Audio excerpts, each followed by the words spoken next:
Alright, so I'm back to my channel after a long break, and as promised in one of my, I think it was a live uh, stream, something, I can't forget, I'm going to be reviewing this book, The Violin by Anne Rice, and I'm going to start this off that I got this for $3 at Goodwill, because that's where I do most of my book shopping. I can't be going around spending $20 on books. Is just not going to happen. I got $50 for my birthday, and I got manga and a Star Wars book. Um, and I will review some of that manga later. After this video, I'm going to do a review of the first manga here for Sword Art Online Gun Gale. I love manga, so that's gonna happen. But we are going to talk about this novel. It happens to be one of Anne Rice's very rare standalone novels. Um, she writes like usual, I guess. Let's see. She always puts a date on the back. So she wrote this in 1996 and 1997. In the back of her book, she always has that little thing right here. So it looks like she edited it. And I just have to say that this is basically a book about two selfish, spoiled people, and I hate both of these characters with a passion. I I I'm going to keep this book and I'm going to annotate it and hopefully do a better review of this in the future. I basically read this in 2 days, and it's kind of dusty. Um, but I dislike getting rid of books unless if I absolutely dislike the author or I just know I won't be interested in reading it again. I will read this one again. Um, and like there are parts of this book where you get past it, but at the end of the day, I was just like, I hate both of these characters. They're the worst characters ever. And they're the worst characters ever in a really weird way. Because Triana, which is who this book's POV is, it's in first person POV, so it's Triana.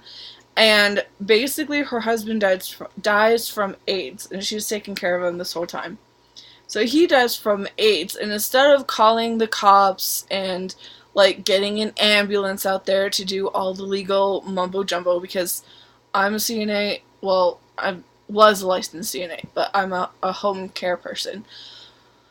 And whenever someone dies, you have to call the hospice people. Most of the time, there's a hospice type of setup. If not, you just call 911 and they come out and they like do the whole thing because it all has to be legal. There's a whole legal thing to it.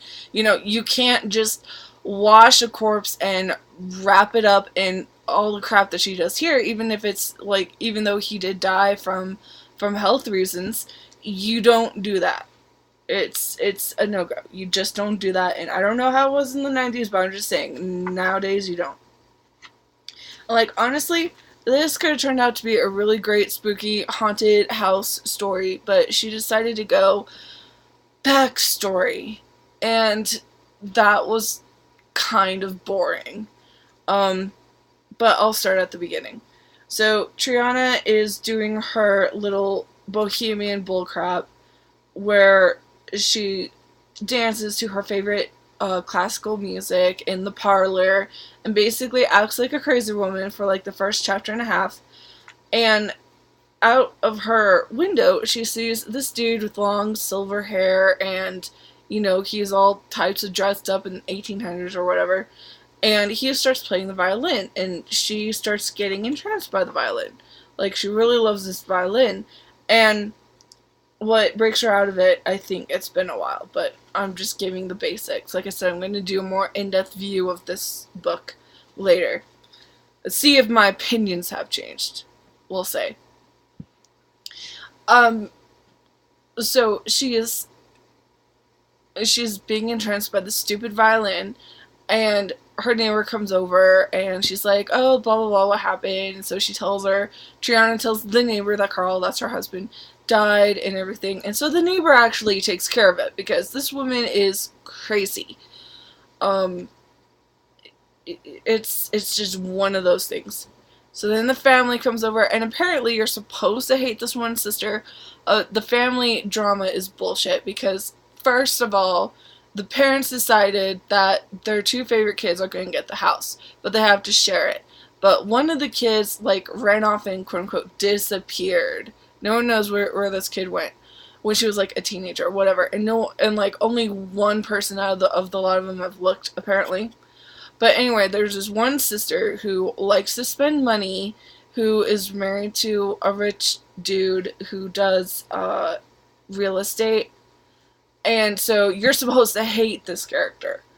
And apparently she got gypped out of, like, her inheritance because of some reason, because of the parents. So, like, the whole family comes over, and the lawyer's there, and he's like, oh, such and such sister isn't gonna get the house, blah, blah, blah. Because apparently, I don't know, feelings, she's felt gypped. I know I've already said that, but I mean, that's like the least, that's like the least important part in this whole book. And I kind of like the sister. I mean, at the end of the book, I understand why she is mad at her family, because Triana's a bitch. The other sister who likes Triana is a bitch because she only does what Triana wants. She doesn't stand up for herself. She just agrees with Triana. So, you know, and they both, like, gang up on this one sister. And yeah, okay, she's spoiled, but I don't blame her.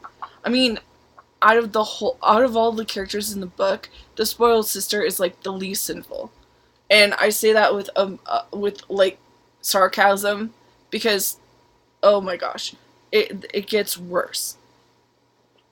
So, you know, they're all doing, like, funeral stuff, and she goes to bed, and her whole house has been cleaned by the maid, and actually, I think the whole maid butler part is a little bit racist. Um, I'm not going to concentrate on that, and in next time I review this book, I'll try to concentrate on that. I just skipped over that. I wasn't interested in that portrayal. I'm not gonna say it's very 90s type of deal. It's whatever. But you know what? Anne Rice doesn't have a good reputation when it comes to writing people of other nationalities. So, just ignore that part. If you read this book, just ignore that, because it kind of gets better and kind of gets worse depending. Speaking of nationalities, I don't know how historically proper this book is. It with Russian history, she kind of has this whole, like, royal czar thing going on. It's kind of bullshit, but this guy is basically proto Lestat is basically what he is. What is his name? It's something. I don't think it's Victor, but Althea. It'll just be a second. I hate looking for this stuff. I should have looked it up before. But yeah, he's like proto Lestat with long hair, super ridiculously pretty, blah blah blah. And yeah, here it is. And yeah, died of AIDS. Yep. All capital letters. Which doesn't make any sense, but we're far past that.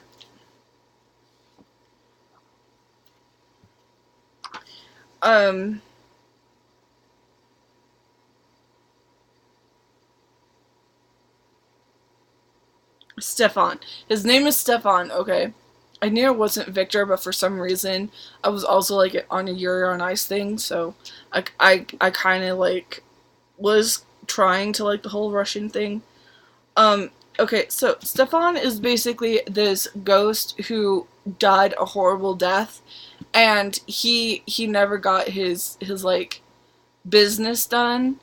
So yeah, I mean, it starts out as a ghost story, and it held some water. It was kind of nice. You know, you have a cursed violin and a ghost who plays said cursed violin. So he is cursed to rock the earth and feed off of people's grief after families die. And I think there's something like if he feeds on them long enough, there's like some time frame. Then they die too. I think I could be putting that in, but I mean for the first part of the book, it's not that bad, and Trish is, yeah.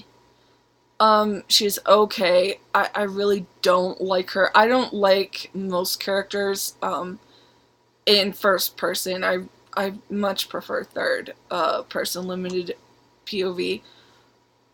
But that's not how Anne Rice works.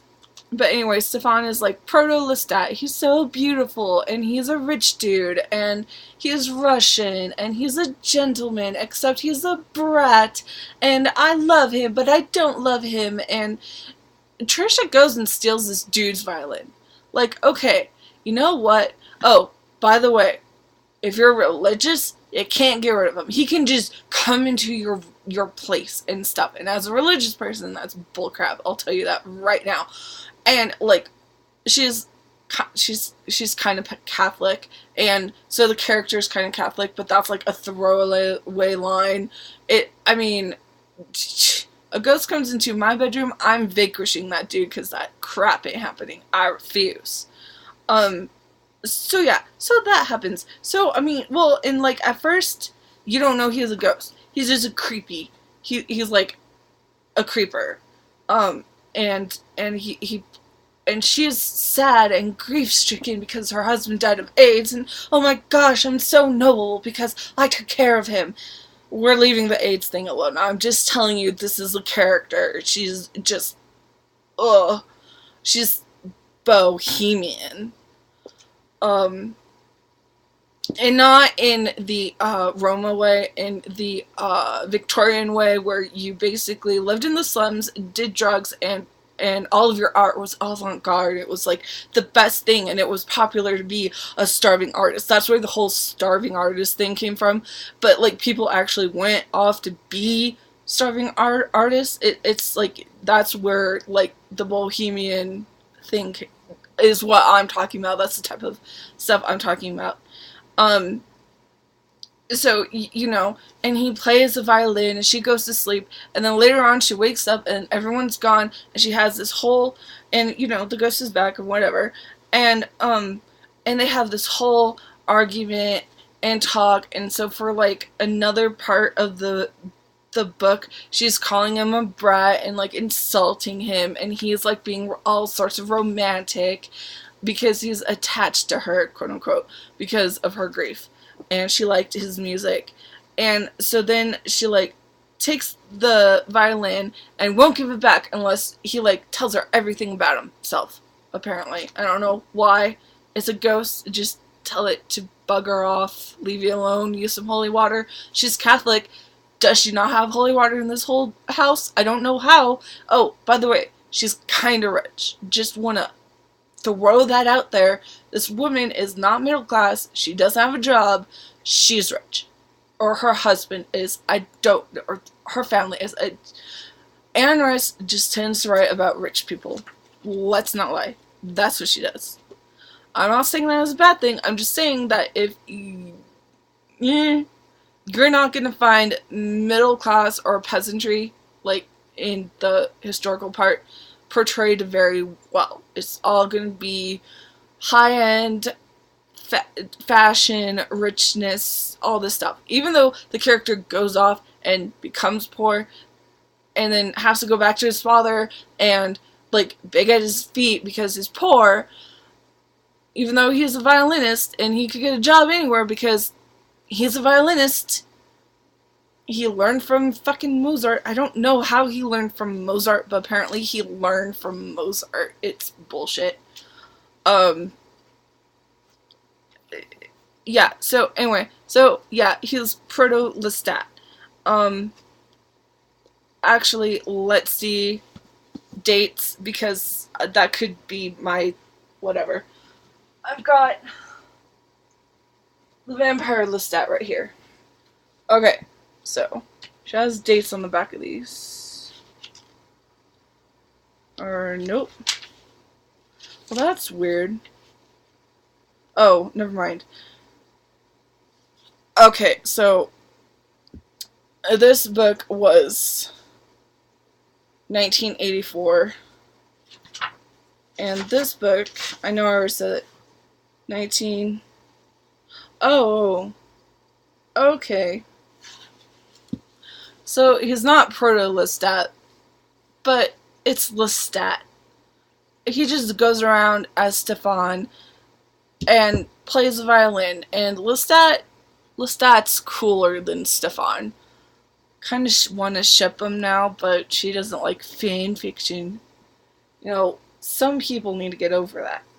I'll put this away later. Okay, so anyway, back to Stefan. Back to this.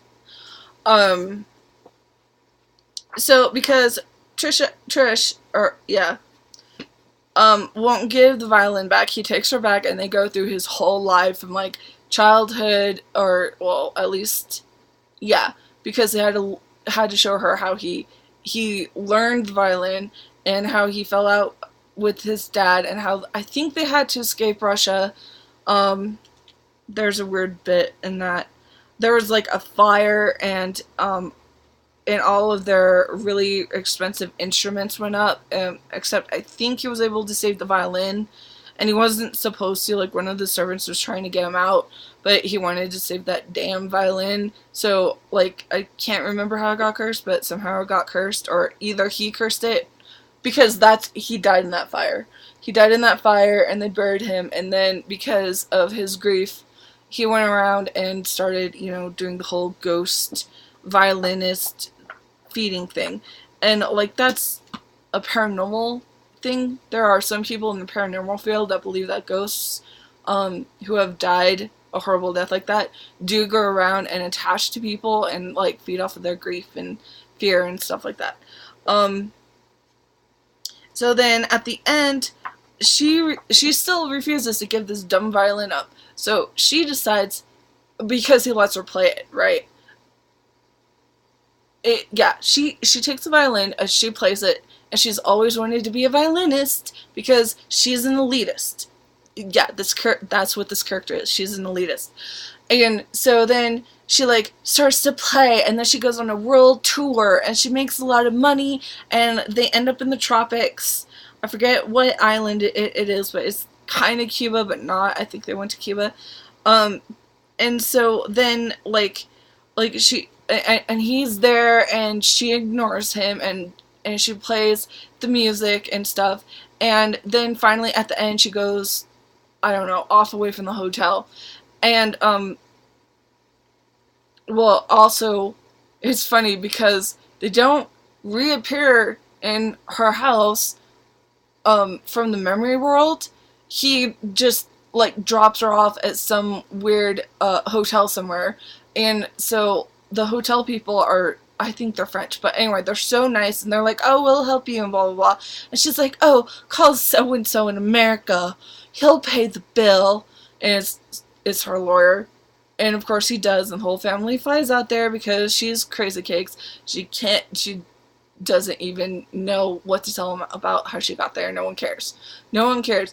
Everyone hates on the spoiled brat, and the other sister thinks this is just so marvelous, and they all love the music because all of a sudden she can play this stupid magical violin, cursed violin, and so yeah, she goes on this whole worldwide tour and becomes a celebrity because of her violin skills. It's ridiculous.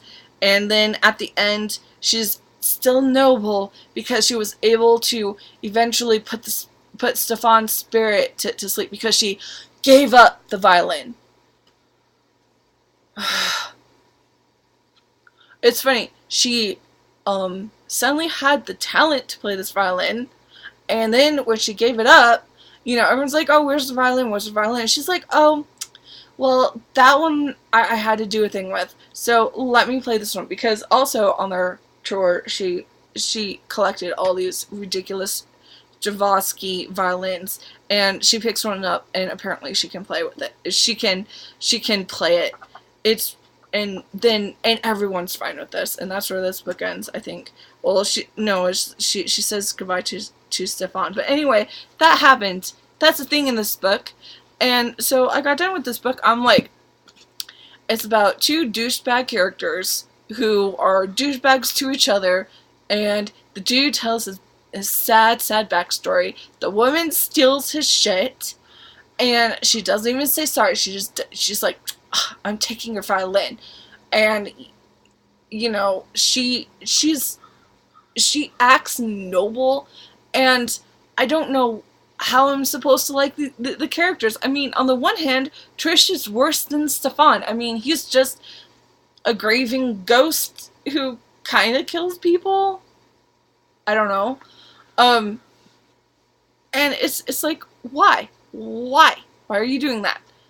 It pisses me off so much. But I do, I have a love-hate relationship with it. I won't say that I think it's the best book in the whole wide world. The writing takes a bit of time to get past if you're not used to reading all this romantic bullcrap. That's one thing I'll have to say about that. I'll read a bit to you. Oh right, there's this whole like pre-crap stuff that she wrote. So chapter 1, I'll read you the first chapter of chapter 1. He came before the day Carl died. It was late afternoon and the city had a drowsy, dusty look. The traffic on St. Charles Avenue roaring as it always does, and the big magnolia leaves outside had covered the flagstones because I had not gone out to sweep them. As always, it's set in New Orleans. But, like, if you read enough of this, the style just kind of culminates into this really weird romantic thing. And when I read it the first time, it took me a while to get acclimated to it. Not because I'm not used to that type of writing, because I love the classics, so I'm used to a more complicated type of writing style. But I mean, I read this in 2 days, so halfway through this book, I was tired of reading it. I'm just like, ugh, the romance, it's galling. And this is not supposed to be a romance. It's just, the style is very romantic. And so, like, Stefan isn't supposed to be Lestat, but he comes out like Lestat. He's just dead ghost Lestat. And poor me, I'm a rich dude Lestat. And, Lestat comes off as a bit more, yeah, he is a romantic type of character, but his family wasn't rich, but, they were still French gentry, and, they still lived in a fucking castle, and all this other stuff. But Lestat was bohemian. Excuse me. He went off, and he became poor because it was avant-garde. It was against what his family wanted him to do. And, he got raped into being a vampire. There's lots of problems with, and yeah, in a later book, he rapes a woman too, and he has sex with a nun. However, that nun got permission to have sex with him, so whatever. Yeah, there's,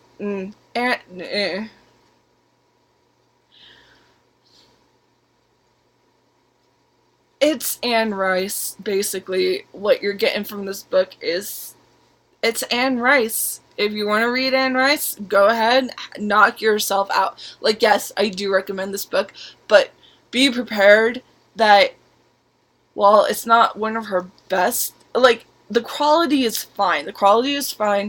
But, the plot is bullshit. The characters are bullshit.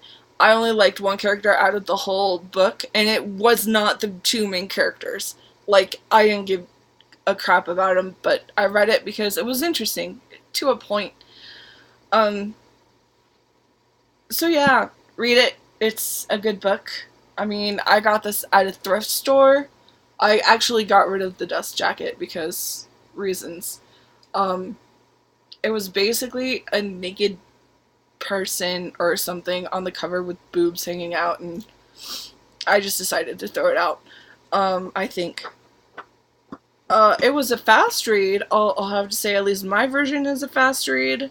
I am going to keep this book. I'm not going to give it away. I'm not going to say unhaul. That's stupid. But I'm not going to donate this book. Ever, I think, because I haven't seen another copy of this even in the bookstore. It's probably in the bookstore, but since I haven't looked, I've only looked for her vampire series, which is like the only other series that I'm interested in reading. I don't even care about the Mayfair witches. Whatever.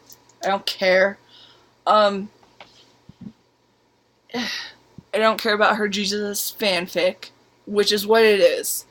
So, she basically bitches about fanfiction and then goes and writes fanfiction. I don't trust her characterization of Jesus, let's just say that. So, I don't read it. But anyway, that is the review of the Violin, which I said I was going to do, and I hope to do more book reviews in the future. I definitely want to review some shitty Joanna Lindsay books and some classic books. I definitely am going to do a video essay on, I say video essay, but I definitely want to do To Kill a Mockingbird, because apparently people are missing the point. But anyway, have a good day. Go read that book if you want. It's not bad. It's not good. It's okay. I like it. I'm going to annotate it, and then I'll give a more in-depth review.